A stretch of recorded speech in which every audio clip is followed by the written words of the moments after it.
हम पिछले दिनों से सीख रहे थे किस प्रकार प्रभु यीशु मसीह ने क्रूस पर अपना प्राण दिया और क्रूस पर किस प्रकार से परमेश्वर का वो न्याय पूरा हुआ है, उस बात को आज हम देखेंगे। क्रूस की सामर्थ किस प्रकार कार्य करती है, कैसे क्रूस पर कौन सा काम हुआ है, उस बात को हम देखेंगे। सबसे पहले उस विषय में हम जाएंगे कि क्रूस पर परमेश्वर का न्याय पूरा हो गया। हम अदन की वाटिका में जाकर देखते हैं, हमने वो विषय सीखे हैं। हम जानते हैं कि अदन के बाग में मनुष्य ने अपने सृष्टिकर्ता परमेश्वर के साथ चलने की बजाय कौन सा मार्ग चुना? उसने अपना ही मार्ग ले लिया, क्योंकि उसने क्या सोचा था?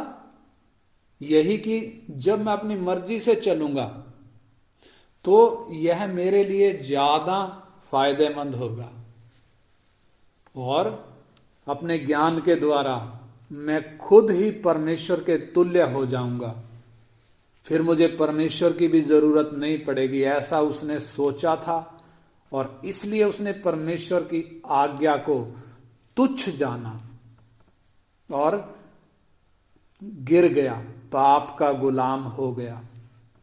अब ना केवल वो पाप का गुलाम बन गया, परंतु एक सर्कस के शेर की तरह वो शैतान के हाथ में चला गया ताकि उसके इशारे पर चले। और आज हम पूरी दुनिया में देखते हैं किस प्रकार शैतान इंसान को सर्कस के शेर की तरह अपनी उंगलियों पे नचा रहा है, क्योंकि संपूर्ण मानव जाति उस पहले आदम की संतान है। इसलिए तब से लेकर इतनी पीढ़ियां बीत गई, आज तक मनुष्य पाप का गुलाम है, आज तक पाप का गुलाम है और परमेश्वर के नियमों का उल्लंघन कर रहा है,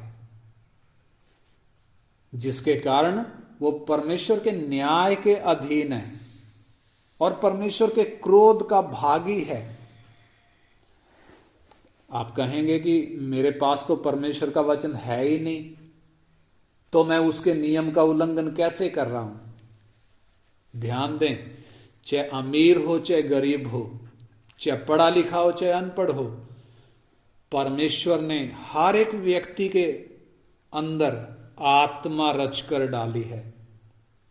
उस आत्मा में एक अंग विवेक भी है और विवेक में परमेश्वर ने अपने नैतिक नियम लिखकर डाले हैं, यानी इनबिल्ट हैं। आत्मा में, विवेक में परमेश्वर के नियम इनबिल्ट हैं। हर एक व्यक्ति के विवेक में परमेश्वर के नियम हैं। इसलिए हर व्यक्ति, चाहे छोटा हो चाहे बड़ा हो, ऊंचा हो चाहे नीचा हो, चाहे कैसा भी हो, हर एक व्यक्ति जानता है झूठ बोलना पाप है, चोरी करना पाप है, व्यभिचार करना पाप है। फिर भी मालूम होने के बाद भी इंसान पाप में खेल रहा है। हालांकि मनुष्य परमेश्वर को खुश करने के लिए अपना पूरा प्रयास भी कर रहा है, अलग अलग कामों के द्वारा, योग साधना, भक्ति के द्वारा, पुण्य कर्म के द्वारा अपना पूरा जोर लगा रहा है, लेकिन फिर भी परमेश्वर से दूर है। क्यों दूर है? क्योंकि इंसान के धर्म के सब काम परमेश्वर की दृष्टि में मैले चिथड़े हैं। जब हम यशाया 64 अध्याय उसका 6 पद पढ़ते हैं तो उधर लिखा है, हम तो सब के सब मनुष्य अशुद्ध वस्तु के से हैं और हमारे धर्म के काम सब के सब मैले चिथड़ों के समान हैं। हम सब के सब पत्ते के समान मुरझा जाते हैं और हमारे अधर्म के कामों ने हमें वायु के समान उड़ा दिया है। वायु के समान क्या कर दिया? उड़ा दिया। किसने? हमारे अधर्म के कामों ने। यानी पेड़ पर लगा हुआ एक पत्ता कभी हवा में उड़ता नहीं है, परंतु जो पत्ता पेड़ से टूटकर गिर जाता है उसी को हवा उड़ा कर ले जाती है। ऐसी ही है मनुष्य की हालत, पेड़ से टूटे हुए पत्ते की तरह। मनुष्य परमेश्वर को तो जानता नहीं है, परमेश्वर के साथ तो उसका कोई संबंध नहीं है, फिर भी वो अपनी समझ के अनुसार परमेश्वर को पाने के लिए पूरा प्रयास कर रहा है, लेकिन आज तक वो परमेश्वर को पा नहीं सका, फेल हुआ है। क्यों? क्योंकि पाप का गुलाम है, शैतान का गुलाम है। वो अपनी समझ के अनुसार भक्ति तो करता है, लेकिन ये भक्ति परमेश्वर को स्वीकार्य नहीं है। क्योंकि परमेश्वर का वचन कहता है, यशाया उसका 55 अध्याय का 8 वचन, यशाया 55 अध्याय उसका 8 वचन हम पढ़ें।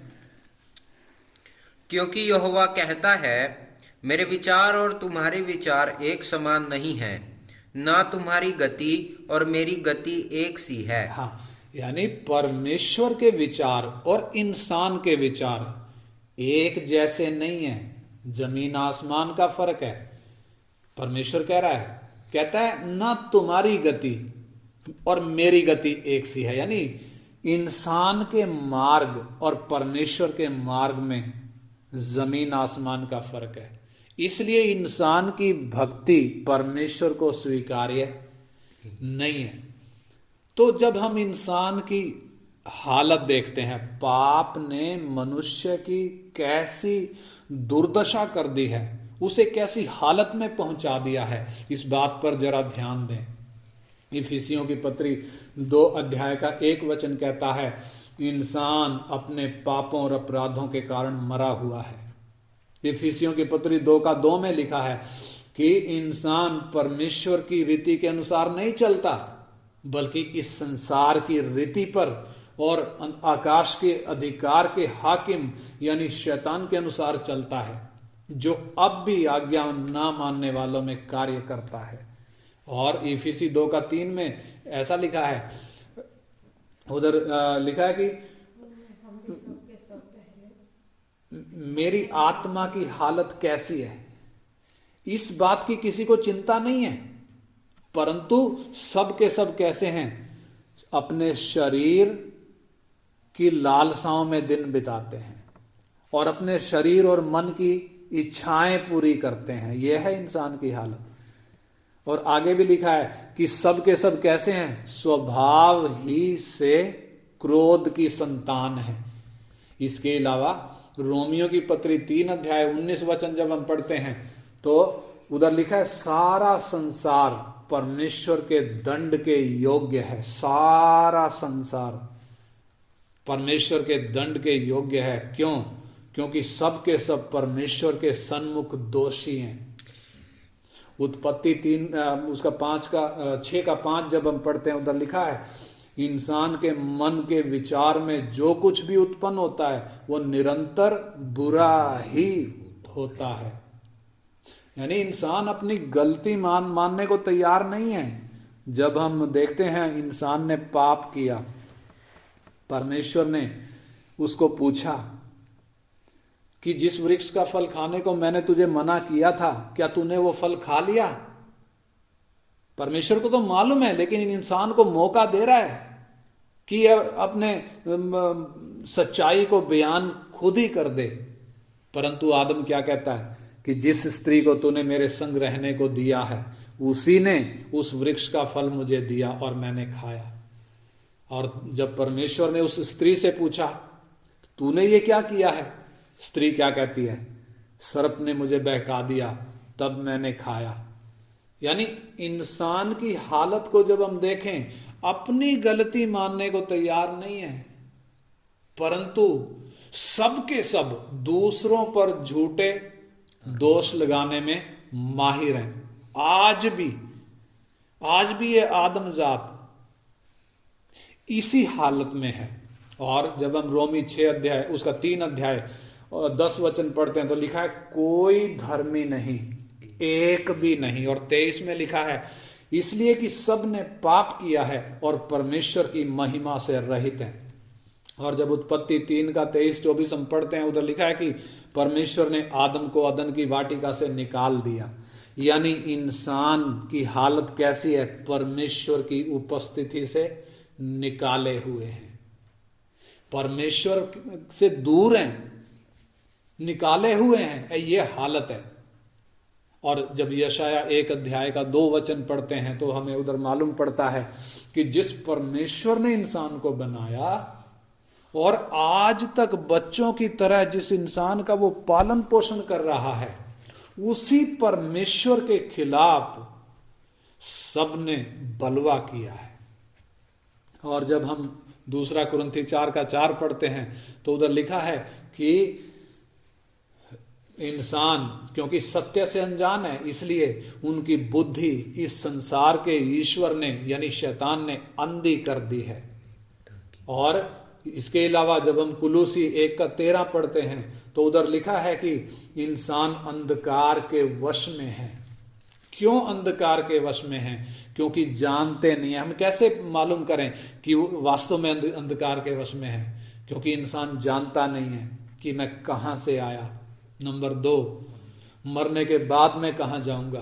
नंबर 3, मैं इस संसार में क्यों आया। नंबर 4, मेरा बनाने वाला कौन है। नंबर 5, उसने मुझे क्यों बनाया और क्यों इस धरती पर भेजा है। और जब हम रोमी 5 का 6 पढ़ते हैं, लिखा है सबके सब भक्तिहीन हैं और निर्बल हैं। भक्तिहीन का मतलब भक्ति तो करते हैं, परंतु कौन सी भक्ति? अपनी समझ की भक्ति, परमेश्वर के अनुसार की भक्ति नहीं है। निर्बल हैं। निर्बल का मतलब पाप से छूटने का क्या नहीं है? ताकत नहीं है, किसी में भी नहीं है। और रोमी 5 का 8 में लिखा है सबके सब पापी हैं। और इफिसी 2 का 12 पढ़ें तो लिखा है सबके सब आशाहीन हैं और जगत में परमेश्वर से रहित हैं, खोए हुए और भटके हुए हैं। ऐसी इंसान की हालत है। ऐसी इंसान की हालत क्यों है? भजन संहिता 49 अध्याय 6 से 8 वचन हम पढ़ेंगे। भजन संहिता 49 अध्याय 6 से 8 वचन। जो अपनी संपत्ति पर भरोसा रखते और अपने धन की बहुतायत पर फूलते हैं, उनमें से कोई अपने भाई को किसी भांति छुड़ा नहीं सकता है और न परमेश्वर को उसके बदले प्रायश्चित में कुछ दे सकता है, क्योंकि उनके प्राण की छुड़ौती भारी है, वह अंत तक कभी ना चुका सकेंगे। हाँ, इधर जो बात हमने पढ़ी, क्योंकि इंसान के प्राणों की छुड़ौती भारी है, बहुत भारी है, और अपने प्राणों के बदले में इंसान के पास देने के लिए कीमत नहीं है, किसी के पास भी नहीं है। इधर स्पष्ट वचन कहता है क्योंकि उनके प्राण की छुड़ौती भारी है और वो अंत तक कभी भी चुका नहीं सकेंगे। ये हालत है इंसान की। बेशक अपने आप को चाहे कितना भी समझदार समझता हो, कितना भी ज्ञानी समझता हो, कितना भी भक्ति करने वाला समझता हो, लेकिन वास्तविक हालत ये है। मैं चाहूंगा कि ये वचन जो मैंने बोले हैं आप बाद में बैठकर इनको ध्यान से पढ़ें और मनन करें। तो मनुष्य की जब ऐसी हालत है तो कौन उसको परमेश्वर के क्रोध से बचाएगा? क्योंकि पाप के कारण परमेश्वर का क्रोध इंसान के ऊपर है।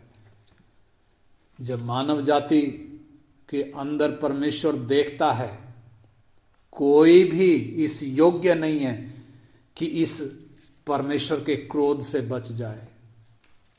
और जब कोई भी योग्य नहीं मिला कि इंसान के लिए खड़ा हो जाए, तब परमेश्वर खुद पापियों को बचाने के लिए इंसान का शरीर लेकर इस धरती पर आया। और जब इस धरती पर आया 30 साल की उम्र में उसने लोगों को सबूत दे देकर स्वर्गीय सिद्धांतों को सिखाया। 3.5 साल तक सबूत दे देकर स्वर्गीय सिद्धांत सिखाए। और 33.5 साल की उम्र में जब वो गतसमनी बाग में प्रार्थना कर रहा था और जब मानव जाति का कटोरा उसने स्वीकार कर लिया और वो कटोरा पीते ही क्या बन गया, जो प्रिय पुत्र था स्वर्ग की नजरों में अब कौन है, दुश्मन है। क्यों दुश्मन है? क्योंकि उसने मनुष्य जाति का पाप अपने ऊपर उठाया है। इसलिए अब वो पुत्र नहीं रहा बल्कि पाप दिखाई दे रहा है। इसलिए स्वर्ग की नजरें बदल गई। अब तक जो 2 बार आवाज आई थी, ये मेरा प्रिय पुत्र है, मैं इससे प्रसन्न हूं, तुम इसकी सुनो, अब वो प्रिय पुत्र दुश्मन दिख रहा है। क्यों दुश्मन दिख रहा है? क्योंकि दुनिया का पाप उसने अपने ऊपर उठाया है। अब इस पर परमेश्वर का क्रोध पड़ेगा। इसलिए जब उसको पकड़वाया गया तो हमने पीछे सीखा है, अध्ययन किया है कि उसके साथ कैसा व्यवहार किया गया। यीशु के साथ ये ऐसा व्यवहार करने वाले लोग कौन हैं? ये वही हैं जिनको यीशु ने रोटी खिलाई। ये वही हैं जिन्होंने उसके हाथ से चंगाई पाई, दुष्ट आत्माओं से छुटकारा पाया। ये वही लोग हैं जिन्होंने यीशु के हाथ से भलाइयां चखी हैं। अब वही लोग उस पर थूक रहे हैं, उसे नंगा कर रहे हैं, उसको कोड़े मार रहे हैं, उसका ठट्ठा उड़ा रहे हैं, उसकी निंदा कर रहे हैं। कांटों का मुकुट गूंथ कर उसे पहनाया है, हाथों और पैरों में हथौड़े से कील ठोक रहे हैं, लंबी लंबी कील ठोक रहे हैं। किसको? कौन है ये जिसके साथ ऐसा व्यवहार कर रहे हैं? धर्मी और निर्दोष, और जिसने कभी भी बुराई नहीं करी। लिखा है जिसके मुख से कभी भी छल की बात नहीं निकली, उसके साथ ऐसा व्यवहार। क्यों? क्योंकि स्वर्ग की नजरें बदली हुई हैं। और जब हम देखते हैं दोपहर 12 बजे से 3 बजे तक 3 घंटे सारी पृथ्वी पर जब अंधेरा छाया हुआ था, यीशु शरीर में तो क्रूस पर लटका है, परंतु उसका प्राण तड़पने वाली जगह में गया। कहां पर? जहां पापी लोग मरने के बाद जाते हैं तड़पने के लिए, सजा भुगतने के लिए। उस आग की ज्वाला में मेरी और आपकी सजा को भुगतने के लिए यीशु उधर गया। और जब उधर से 3 घंटे बाद वापिस आया, बहुत प्यासा है, इसलिए उसने पानी मांगा, परंतु पानी की एक बूंद भी उसे पिलाई नहीं गई। यहां तक कि जब उसने अपना प्राण त्यागा, प्राण देने के बाद भी भाला छाती में मारा और भाला मारकर उसका दिल आर पार छेद दिया। क्यों दिल आर पार छेदा है? क्योंकि दिल में अभी भी खून की एक बूंद बची थी, वो आखिरी बूंद भी निचोड़ ली गई। ये निर्दोष यीशु, अगर हम सोच कर देखें, एक निर्दोष की हालत ऐसी क्यों कर दी गई? कारण क्योंकि क्योंकि जगत का पाप उठाकर वो क्रूस पर लटका है। जगत का पाप, मेरा और आपका पाप उठाकर वो क्रूस पर टंगा है। सब कुछ जो उसके साथ किया गया, ये मेरे और आपके यानी संपूर्ण मानव जाति के पापों का भुगतान है। परमेश्वर के सामने सारी मानव जाति उस धर्मी यीशु के खून की जिम्मेदार है और दोषी है। लेकिन जो कोई इस बात को मान लेता है कि यीशु मुझ पापी के लिए मरा, पापी तो मैं हूं, लेकिन उसने मेरा पाप उठाया, मेरे बदले में उसने क्रूस पर प्राण दिया। और जब एक व्यक्ति अपने पाप के मार्ग से हटकर उस यीशु की ओर मुड़ता है, उसको अपना प्रभु और उद्धारकर्ता जब स्वीकार करता है, तो उस पर दंड की आज्ञा नहीं होती। परमेश्वर का वचन रोमी 8:1 कहता है, रोमियो की पत्री 8 अध्याय का 1 वचन, अतः अब जो मसीह यीशु में है उन पर दंड की आज्ञा नहीं, क्योंकि वे शरीर के अनुसार नहीं वरन आत्मा के अनुसार चलते हैं। हाँ, इधर स्पष्ट लिखा है, अब जो मसीह यीशु में है उन पर दंड की आज्ञा नहीं। जो मसीह में है उन पर दंड की आज्ञा क्यों नहीं है? कारण, क्योंकि उसने हमारे पापों का पूरा प्रायश्चित किया है, परमेश्वर के न्याय को पूरा किया है। पहला यूहन्ना 2:2 जब हम पढ़ते हैं, पहला यूहन्ना 2 अध्याय का 2 वचन, और वही हमारे पापों का प्रायश्चित है, और वही हमारे पापों का प्रायश्चित है, और केवल हमारे ही नहीं, और केवल हमारे ही नहीं वरन सारे जगत के पापों का भी। वरन सारे जगत के पापों का भी प्रायश्चित कौन है? ये क्रूस पर टंगा हुआ यीशु। उस धर्मी को क्रूस पर इतनी बेरहमी से क्यों मारा गया?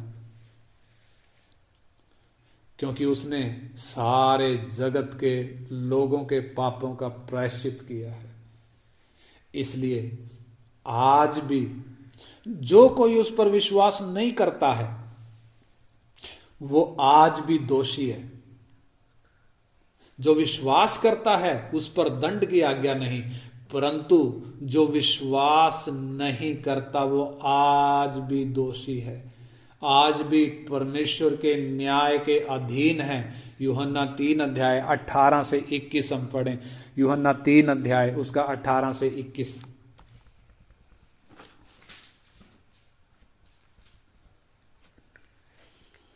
जो उस पर विश्वास करता है उस पर दंड की आज्ञा नहीं होती, परंतु जो उस पर विश्वास नहीं करता वह दोषी ठहर चुका, इसलिए कि उसने परमेश्वर के इकलौते पुत्र के नाम पर विश्वास नहीं किया।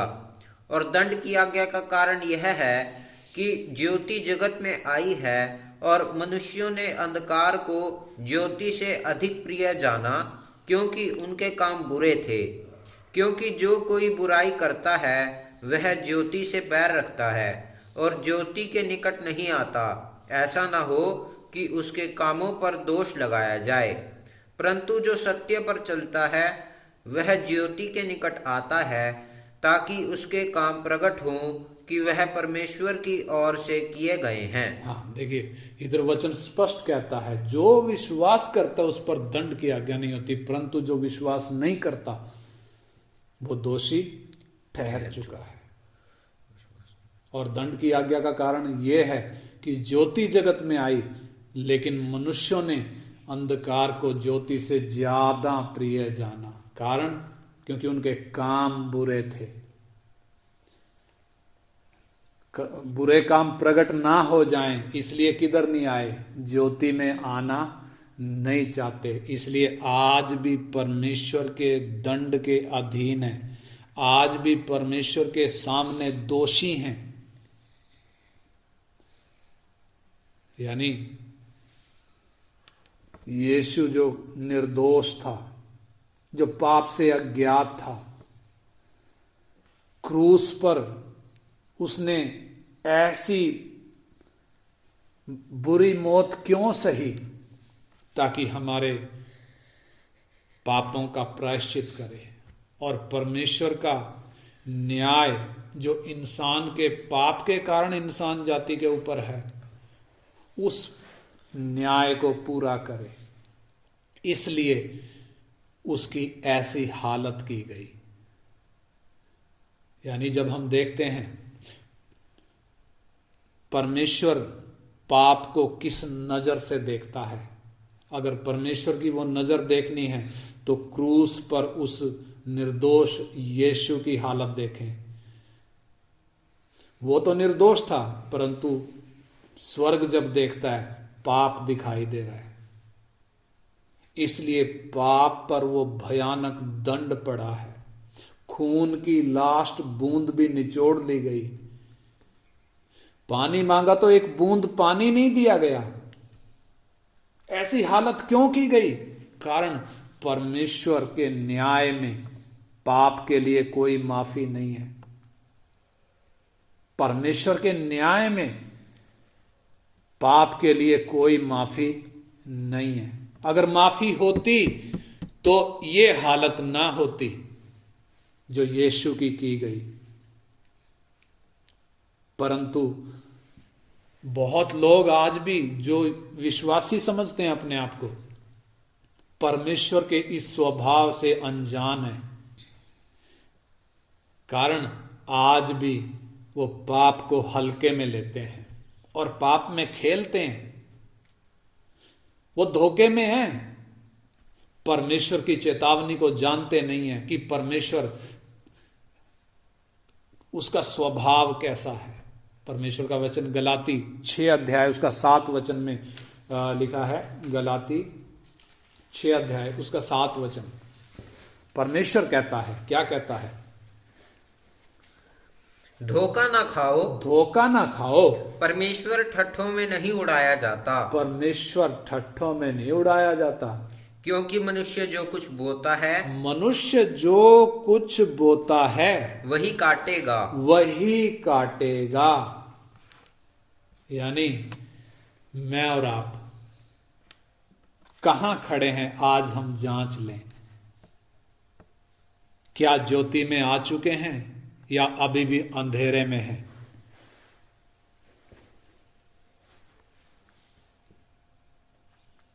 परमेश्वर के न्याय से बच चुके हैं या आज भी परमेश्वर के न्याय के अधीन हैं?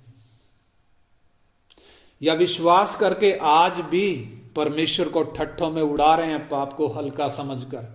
आज भी धोखे में तो नहीं पड़े हैं? इसलिए आइए हम अपने जीवनों को जांच लें, पाप और अंधकार का मार्ग छोड़ दें, ज्योति में आ जाएं और परमेश्वर के वचन को गंभीरता से लें। क्रूस पर परमेश्वर का न्याय पूरा करने के लिए यीशु की वो हालत हुई, जो हालत पाप के कारण मेरी और आपकी होनी थी। अनंत काल की मौत की सजा जो मैंने और आपने भुगतनी थी, यीशु ने क्रूस पर वो भुगतान कर दिया। इसलिए आइए हम अपने पापों से मन फिराएं, परमेश्वर के वचन को गंभीरता से लें और आगे को हम ज्योति में चलें। आइए हम मिलकर प्रार्थना करेंगे। हालेलुया। स्वर्गीय पिता, हम आपका धन्यवाद करते हैं आपके पवित्र वचन के लिए, जिसमें हमने सीखा प्रभु किस प्रकार क्रूस पर परमेश्वर का न्याय पूरा हो गया, किस प्रकार इंसान के पाप का भुगतान किया गया है, ताकि इंसान जाति जो पाप में पड़ी है, हर एक उस यीशु पर विश्वास करने वाला पाप की गुलामी से छूट सके, परमेश्वर के न्याय से बच सके। पिता, आपके इस बड़े कार्य के लिए हम आपका धन्यवाद करते हैं। धन्यवाद करते हैं प्रभु, आपने हमसे प्रेम करने के कारण प्रभु इस धरती पर आकर वो सजा खुद उठा ली। हम धन्यवाद करते हैं और प्रार्थना करते हैं प्रभु, आपके वचन में खड़ा होने के लिए, आपके वचन में चलने के लिए हम एक एक की आप सहायता करें। हम में से जो भी प्रभु पाप को हल्के में लेते हैं, ये वचन सुनकर प्रभु और गंभीर हो जाएं, ताकि पाप को हम भी उसी नजर से देखें जिस नजर से आप देखते हैं। बाप, आप हम एक एक पर दया करें। आपका नाम हमारे जीवनों के द्वारा महिमा पाए। सब आदर और महिमा आपके योग्य और पवित्र नाम को देते हैं, यीशु मसीह के नाम में मांगते हैं। आमीन। आमीन।